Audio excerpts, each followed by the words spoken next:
Assalamualaikum. Hi, I'm Madam Saida, one of physics lecturer of College Matrikulasi Selangor. For this video on chapter 8, rotation motion of a rigid body, I would like to present about subtopic number 2, which is equilibrium of a uniform rigid body. Before that, let me talk about torque. Do you know what the torque is? Torque is the turning effect that produced by a force. It means that when we want to rotate this bolt, we required a torque. Same like a linear motion, when we want to move this box, so we need to apply a pulling force to move it.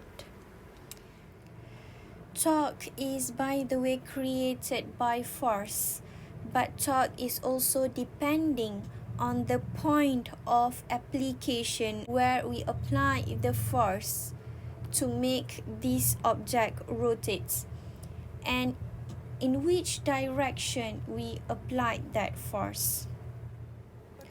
Door also rotates. Hinge here is the axis of rotation of the door. Do you realize when we push the door, we tend to push it perpendicularly from the distance of the axis of rotation, because it is easier to push the door in that way. Means not so much force needed to rotate the door. Also, it is easier to push the door at its handle that is further away from the axis of rotation compared when we push it near to the axis of rotation. Torque is defined as the product of a force and its perpendicular distance from the force to the point of rotation. It is easy to rotate an object, means we will get a maximum torque when the force is perpendicular from the distance from axis of rotation, that is the first point. And also to maximum the torque, we have to increase the distance of the force applied from axis of rotation. So students, there are two conditions for static equilibrium of rigid body. The first condition is just the same like you have learned in linear motion, which is the vector sum of all forces acting on the body is 0. Which means in the equation, it is total F or F net equals 0. Means the total F in all component X, Y and Z is also equal to 0. Okay, that is the first one. The second one is about torque. So when the object is in equilibrium, the summation of all torques about any point of the body is also equal to 0. Means the object is not rotating. Okay, in the equation, it's a total torque or the net torque equals 0. This is problem solving strategies, means how we approach the question about equilibrium of a rigid body. Okay, the first strategy is to sketch free body diagram. Next, we choose a convenient coordinate, means we have to choose where is the point of rotation.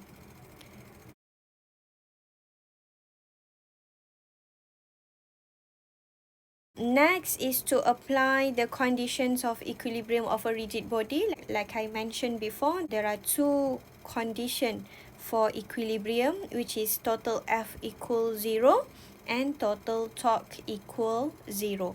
From total F equals 0 can be divided into two axes lah. It's either total F X equal to 0 or total Fy equal 0.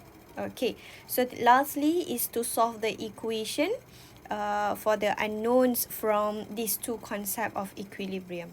Okay, that's all for the content. To make sure that you understand about this subtopic number 2, equilibrium of a rigid body, so I present a few examples regarding that subtopic. Okay, the first example is from your lecture notes, example 8.2.5.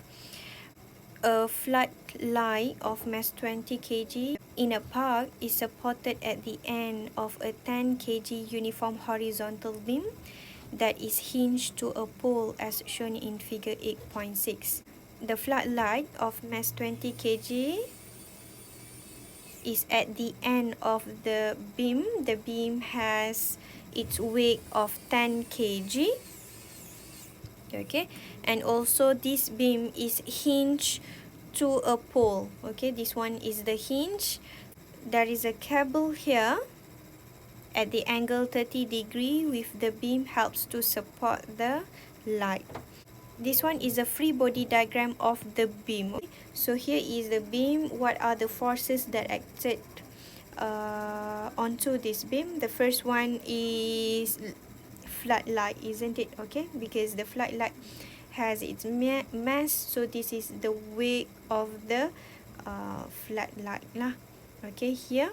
Okay, next the beam has its own mass, which is located at the center of the gravity of the beam, so it is at the middle here. This one is the weight of the beam. Okay, and because the beam is attached through the cable that is supported the beam, so it has a tension here from the cable. Okay, so this is force number 3. And also hinge. Okay, the force from the hinge is in this direction. We can call it as S or N, doesn't matter. So force from the hinge is in this direction, means the hinge can be resolved into X component and Y component. Okay, SX and SY. So 1, 2, 3, 4. Next, B. Question asks for the tension in the cable. Okay, we can look at the solution here. So how much tension acted onto the beam? Okay, so step number 2, if you remember, like the strategy here is step number 2 is to choose the point of rotation. For a question about equilibrium, we can choose any point that we want. We can choose any point that we want as a point of rotation because this object is, by the way, equilibrium. Okay, so we can choose point O here, or at the middle of the beam, or at the end of the beam. Okay, there are 3 points that we can choose, but you know, we have to choose the point wisely.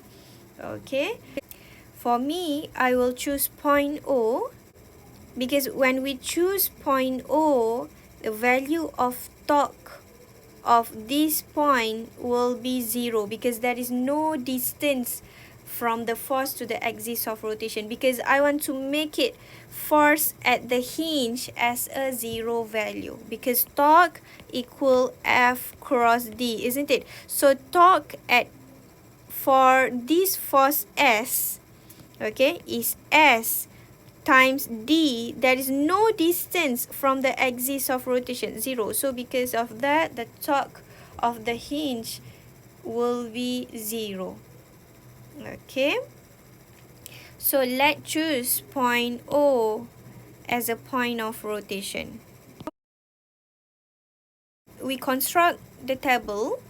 We look at force from the floodlight first. Okay, so it is just downward, so X component is 0, and Y component, it is mass of the floodlight, which is 20 times 9.81. You will get 196 Newton, and because the direction of the force is downward, so it is negative 196 Newton. Okay. For torque equal F cross D. So the force is 196 Newton times with D. D here is a distance of the force from the axis of rotation. It is the length of the ladder.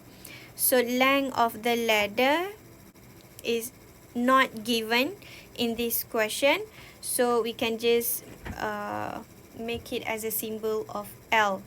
Okay, so 196L. Okay, why it has a negative value? Negative value is for direction. Okay, torque will be positive value if the direction is anti-clockwise. Okay, torque is negative value when the direction is clockwise. Okay, so this is the beam and O is the point of rotation, and we pull the beam downward in this direction at this point. So what happened to the beam? If we pull it downward, the beam will rotate in a clockwise direction. So clockwise is a negative value. So that's why it has negative 196L. Okay, next is force from the weight of the beam. It has been perpendicular to the distance from the axis of rotation. The force is in Y component, so it is downward. Mass of the beam is 10 kg times 9.81, so 98.1 Newton. Because it is downward, so it's a negative value. Okay, for torque, F cross D, the F is 98.1 times D. D is the distance of the force from the axis of rotation. It is half of the length of the ladder, so times with 0.5 L. Okay, so the value is still negative because we pull the ladder, we pull it downward, okay, from the axis of rotation. Axis of rotation O here cannot be moved. We pull it downward, so the ladder will rotate in a clockwise direction. So clockwise direction, it's a negative value, so negative 49.1 L. Next, for tension. Okay, for tension, here is the direction of tension. We have to resolve this through X component and Y component. Okay, when we resolve the tension through X component, this one is a TX, so the direction will gonna be to the left, so negative T, and because the force is passed through this angle of 30 degrees, so it will be cos 30. Okay, so negative T cos 30. For Y component, Ty is upward, so Ty is T sin 30, because when we resolve this T, it's not passed through 30 degrees, so sin 30, and Ty in an upward direction, so it is positive value. Torque, we take it as Ty because Ty is perpendicular to the distance from the axis of rotation. So Ty is T sin 30 times with L as a L is the distance from the axis of rotation. So the answer is T sin 30 times L, so TL sin 30. For the direction, okay, here is the beam and Ty is upward here. This one is the axis of rotation, so the beam will rotate anti-clockwise. So that's why the value of torque for tension is a positive. For the force at the hinge, we have Sx and Sy as a force is in X component and Y component. the value of torque for force S is 0 because the force is acted exactly onto the point of rotation, so there is no distance from the axis of rotation. So that's why the value of torque of S is equal to 0. When we make this table, so we can just add on, because this one is F, total F in X component equal 0. Okay, we can just add on by this column. Okay, this one is total F in Y component equal 0, and this column is total torque equal 0. Question asks for the tension in the cable. We use a concept of sum of torque equal to 0. So just add on all the torque in this column. Okay, we can cancel the L after that. So we will get the answer for tension is 490 Newton. Question 2 Roman is about the force exerted on the beam by the pole. So the pole here is at the hinge. So question asks, what is the value of S? We can use the concept of total Fx equal to 0 and solve it from the table, and total Fy equal to 0. Thus we will get Sx and Sy. To get S, it's a theorem Pythagoras. S equals square root Sx square plus Sy square. So we will get value of S, and direction of the S, we use a formula from concept of tangent. So theta equal arctangent Sy over Sx, and we will obtain 6.61 degree. Thank you for listening until the end of this video. Till we meet again, bye.